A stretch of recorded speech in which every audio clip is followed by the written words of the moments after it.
बिस्मिल्लाहिर्रहमानिर्रहीम। टुडे आज हम टॉपिक जो है स्टार्ट करने वाले हैं orbital hybridisation. sp2 orbital hybridisation क्या होती है?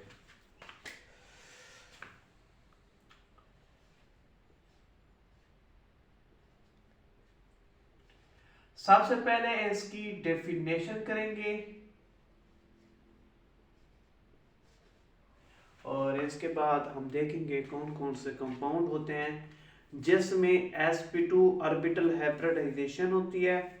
सबसे पहले पता होना चाहिए जो हाइब्रिडाइजेशन होती है वो ऑर्बिटल हाइब्रिडाइजेशन से शेप ऑफ मॉलिक्यूल का पता चलता है।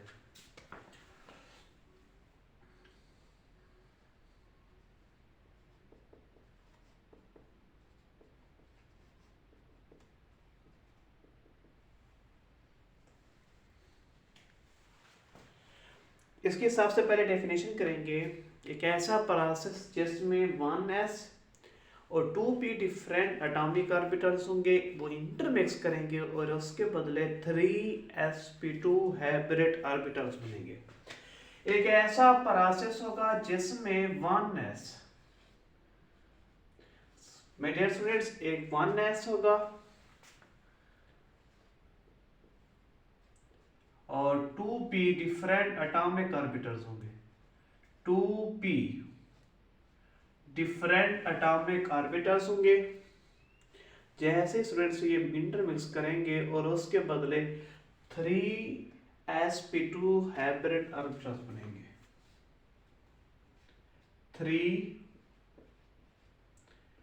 3sp2 हाइब्रिड ऑर्बिटल्स बनेंगे और इस प्रोसेस को sp2 ऑर्बिटल हाइब्रिडाइजेशन कहते हैं। एक ऐसा प्रोसेस होगा जिसमें 1s और 2p डिफरेंट एटॉमिक ऑर्बिटल्स होंगे, वो आपस में इंटरमिक्स करेंगे और उसके बदले 3sp2 हाइब्रिड ऑर्बिटल्स बनेंगे। हाइब्रिड ऑर्बिटल्स क्या होते हैं जिसकी एनर्जी और शेप क्या होती है, सेम होती है।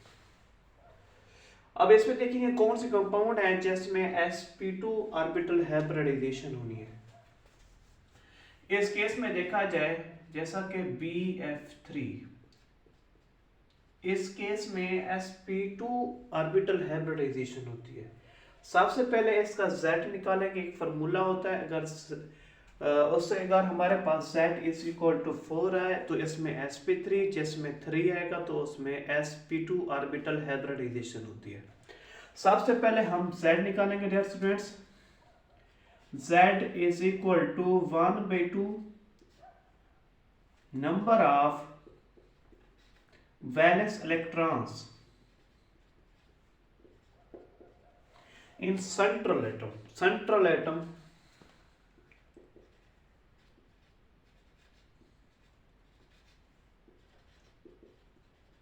प्लस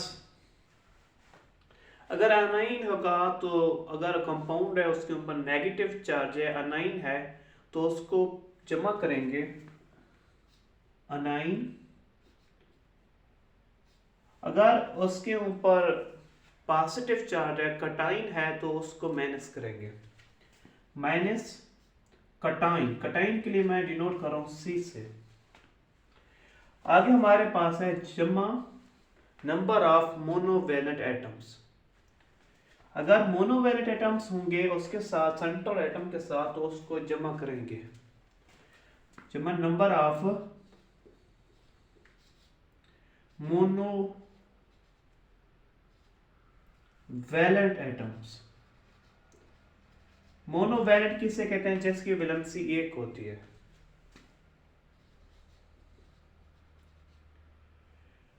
इसमें हमारे पास कौन कौन से हैं जो मोनोवैलेंट हैं?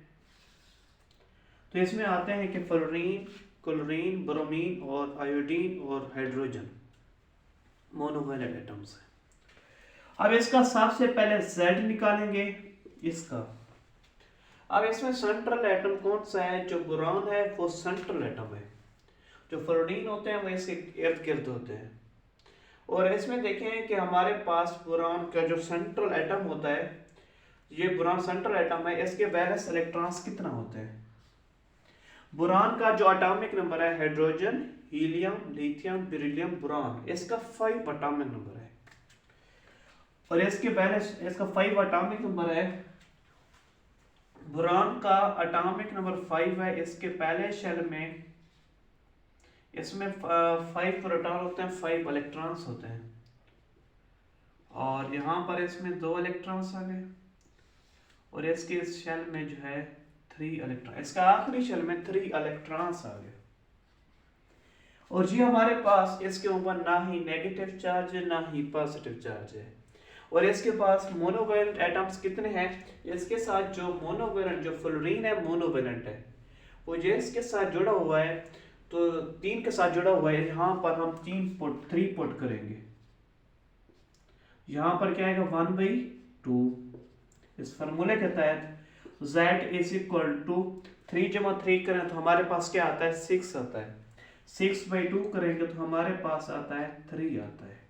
जहां पर Z = 3 आएगा वहां पर क्या होगी sp2 ऑर्बिटल हाइब्रिडाइजेशन। जैसा कि देखें 3, इसमें 3 ऑर्बिटल कौन कौन से, एक s और 2p, ये 3 ऑर्बिटल बनते हैं। ये आपस में इंटरमिक्स करेंगे और इसके में हमारे पास 3sp2 हाइब्रिड ऑर्बिटल्स बनेंगे। जितना मैक्स इंटरमिक्स होते हैं, जितना आपस में इंटरमिक्स होते हैं उतना हाइब्रिड ऑर्बिटल्स बनते हैं। यहाँ पर 3 इंटरमिक्स हुए थे, 3 ही हाइब्रिड ऑर्बिटल्स बनते हैं। जो इंटरमिक्स करते हैं उसकी एनर्जी डिफरेंट होती है और उसकी शेप डिफरेंट होती है। जो क्या करते हैं, जो हाइब्रिड ऑर्बिटल्स होते हैं उसकी एनर्जी और शेप क्या होती है, एक जैसी होती है। अब इस केस में देखते हैं सेंट्रल एटम के हिसाब से पहले जिसके हमने ऑर्बिटल हाइब्रिडाइजेशन करनी होगी वो सेंट्रल एटम होगा। हमारे पास बोरान है, बोरान इसका 5 एटॉमिक नंबर है। इसके हिसाब से पहले इलेक्ट्रॉनिक कॉन्फ़िगरेशन लिखेंगे। तो इसके केस में हमारे पास आती है 1s2 2s2 2px 2py 2pc। इसमें एक इलेक्ट्रॉन से 5 पूरे हो गए। इस स्टेट क्या कहते हैं, ग्राउंड स्टेट कहा जाता है।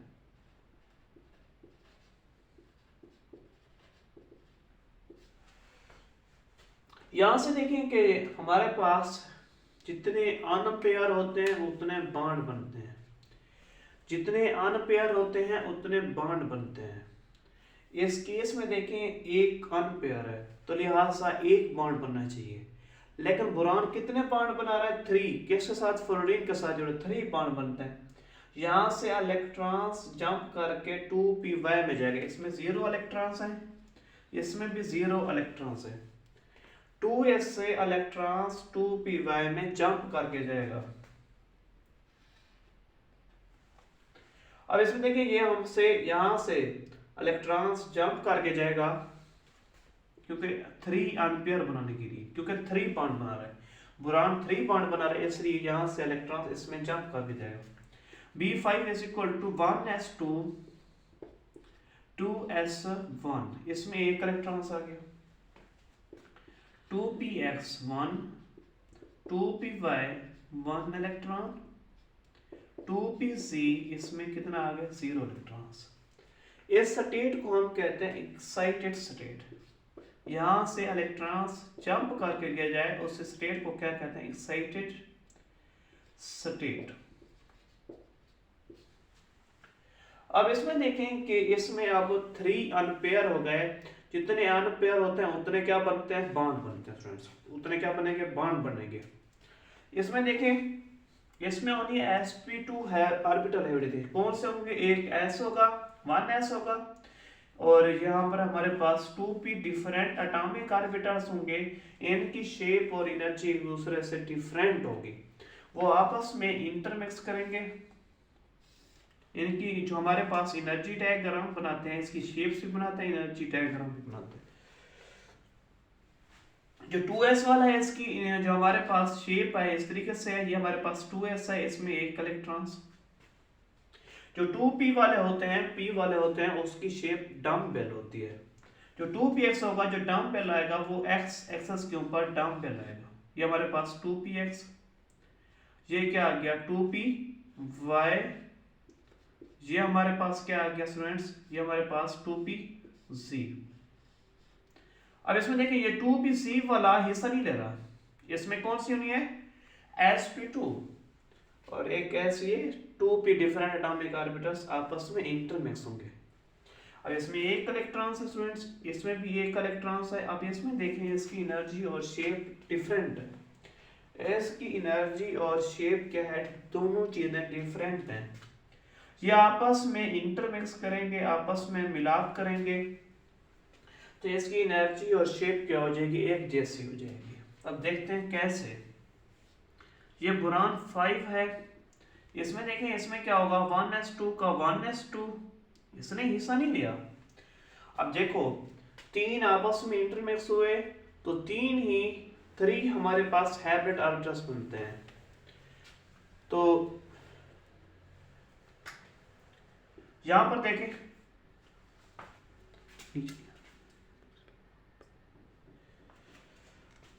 इसमें देखें इसमें s करेक्टर भी आ जाएगा, एक s करेक्टर और 2p, मतलब ये कि आपस में इंटरमिक्स हुए, इसमें s करेक्टर भी होगा और p करेक्टर भी होगा, और इसमें s करेक्टर भी होगा और p करेक्टर भी होगा। sp2 हाइब्रिड ऑर्बिटल्स, इसमें s करेक्टर भी होगा और p करेक्टर भी होगा, sp2 हाइब्रिड ऑर्बिटल्स। इसमें एक इलेक्ट्रॉन्स, इसमें एक इलेक्ट्रॉन्स, इसमें भी एक इलेक्ट्रॉन्स। इस स्टेट को हम कहते हैं हाइब्रिड स्टेट, इसे हम क्या कहते हैं hybrid state students. My dear students इसे कहते हैं हाइब्रिड स्टेट। अब इसमें देखिए इसकी जो एनर्जी है जैसे ही आपस में इंटरमिक्स हो गए, इनकी एनर्जी और शेप क्या हो जाएगी sp2 इसकी एनर्जी क्या हो जाएगी, सेम हो जाएगी 2pz वाला फ्री है, इसे हम नहीं लिखेंगे, खाली है, ये हिस्सा नहीं ले रहा, और दूसरा ये क्या है खाली है।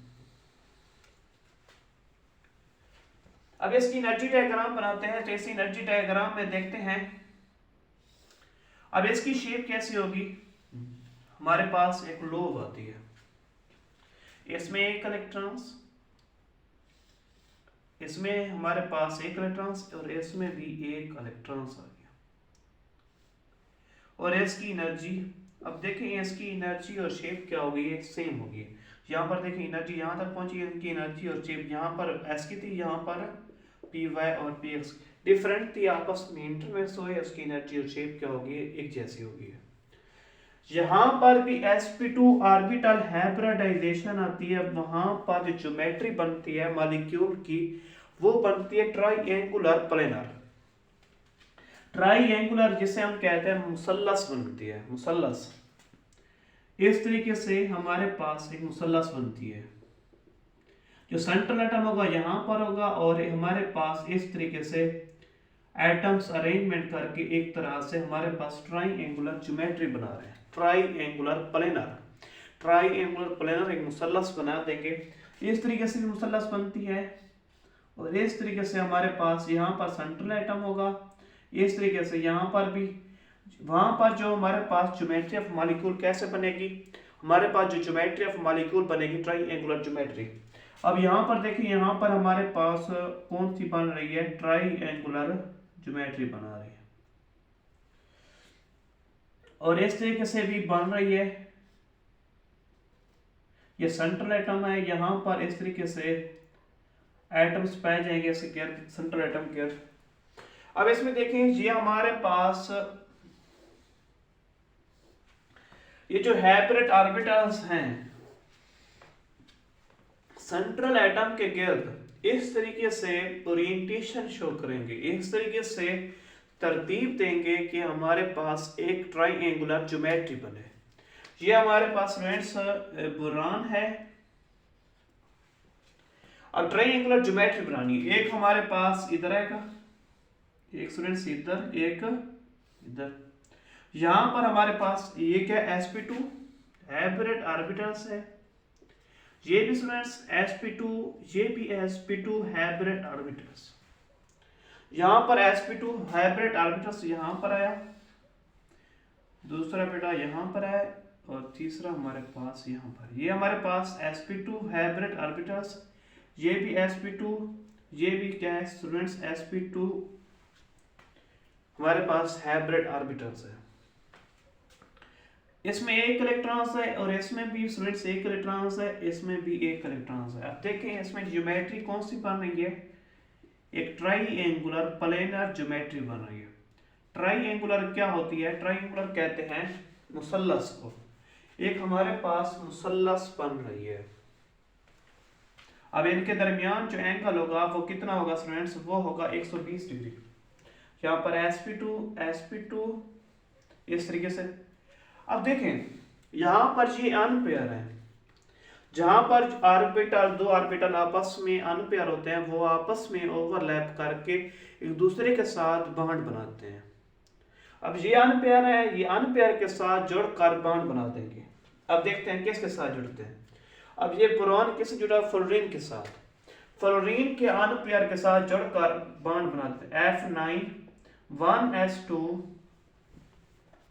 2s2 2px 2py 2pc। इसमें एक इलेक्ट्रॉन्स, इसमें भी एक, इसमें भी। हंड्स रूल कहता है कि डीजनरेट, ये हमारे पास 2px 2py हमारे पास क्या है कि ये हमारे पास, मैं दोबारा लिख रहा हूँ यहाँ पर रेस कर देते हैं। हमारे पास F9 है, F9 1s2 2s2 2px 2py 2pc। इसमें कितना आएंगे, एक इलेक्ट्रॉन्स, इसमें भी एक इलेक्ट्रॉन्स। बाकी कितने रहते हैं, जो हमारे पास हंड्स रूल कहता है ये हमारे पास डीजनरेट ऑर्बिटल है। डीजनरेट ऑर्बिटल वो होते हैं जिसकी एनर्जी क्या होती है, सेम होती है। इसमें इलेक्ट्रॉन्स पहले अनपेयर की फॉर्म में फिल होंगे। बाकी कितने रहते हैं, 2 2 4 4 3 7, बाकी 2 रहते हैं, एक इसमें बाकी 2pc में क्या होगा, अनपेयर। 2pc वाला अनपेयर है, इसके साथ इनके साथ हमारे पास 3 फ्लोरीन जुड़े हुए हैं। एक फ्लोरीन यहां से जुड़ेगा, एक फ्लोरीन यहां से, एक फ्लोरीन यहां से। ये 2pc वाला जो फ्लोरीन का ऑर्बिटल है वो आपस में ओवरलैप करके एक दूसरे के साथ बॉन्ड बना लेंगे। यहां पर हमारे पास कौन सा आया, 2pc, ये आपस में ओवरलैप करके एक दूसरे के साथ बॉन्ड बना लेंगे। अब देखो इसमें कौन सी ओवरलैप होगी, फ्लोरीन और दूसरा बोरान के दरमियान sp2p हमारे पास ओवरलैप होगी, sp2p ओवरलैप, क्योंकि ये p ऑर्बिटल है किसका, फ्लोरीन का। और यहां से हमारे पास फ्लोरीन जुड़ा हुआ है, वो कैसे जुड़ा हुआ है, sp2p ओवरलैप से। इस तरीके से यहां पर हमारे पास फ्लोरीन अटैच है और यहां से भी फ्लोरीन अटैच है।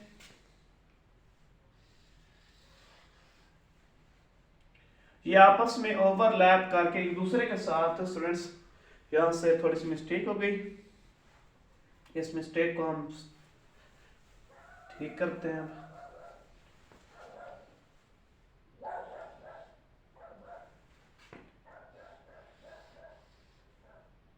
यहां से हमारे पास फ्लोरीन इस तरीके से आपस में ओवरलैप करके, ये भी अनपेयर था, आपस में ओवरलैप करके एक दूसरे के साथ बॉन्ड बना लेते हैं। इस बॉन्ड को हम सिग्मा बॉन्ड कहते हैं। ये हमारे पास सिग्मा बॉन्ड होता है। और इस तरीके से हमारे पास, तो इस तरीके से हमारे पास जो ज्योमेट्री ऑफ अ मॉलिक्यूल कौन सी बन रही है, ट्राइएंगुलर ज्योमेट्री बन रही है। स्टूडेंट्स कोई कंफ्यूजन हो तो कमेंट के फॉर्म में बता देना। और अल्लाह हाफिज़, बेस्ट ऑफ लक। और उम्मीद करता हूँ कि आप इस लेक्चर को तवज्जो सुनेंगे। अगर लेक्चर पसंद आ जाए तो आपने लाजमी जो है सब्सक्राइब करना है। अल्लाह हाफिज़।